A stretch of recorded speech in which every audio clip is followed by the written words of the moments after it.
Yan mga boss, yung tatlo nating magkakamukha na G, babasagin na natin ngayon. Yan, yung una nating G.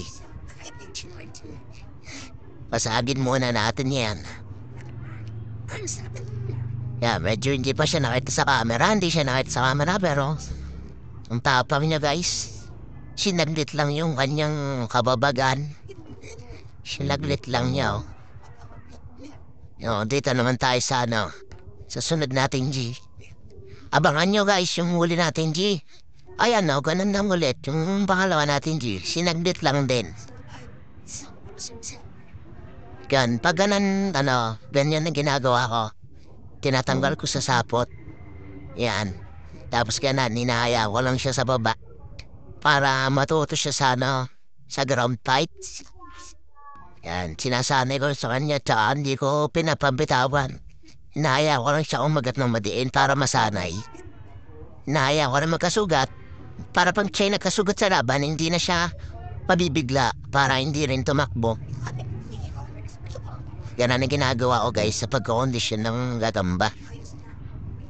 Kambangan nyo guys yung huli natin G. Malupit yun. Yan Ganan lang. Tapos yun. Yan yung huli natin G. Malaki kalaban niya dyan. Malaking kalaban niya dyan sa yung huli natin G yung maliit natin.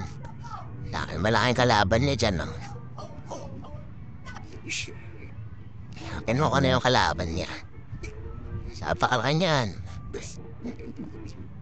Yun. Ganda ng laban nila. Kamasan talaga.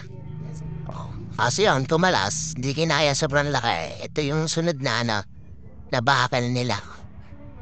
Yan yun. Medyo mahina sila. Ikinat ka na kasi napakahaba ng labanan nila. Yan napakalaki talaga ng kalaban yun. Pagsak na naman siya, pinipitik lang. Pero yan, yung huli nating yung last bakal natin. Pakiramdaman na yun, kumagat pa talaga. Ayun, kumagat pa talaga siya. Siya pa ngayon ang nakasapot.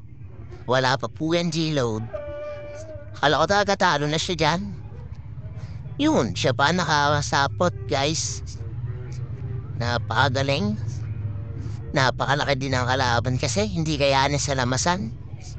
Kaya yun, nakuha sa diskarte. Kaya siya nanalaw. Para kin follow po na page natin. Pa-share din ang video guys. Thank you.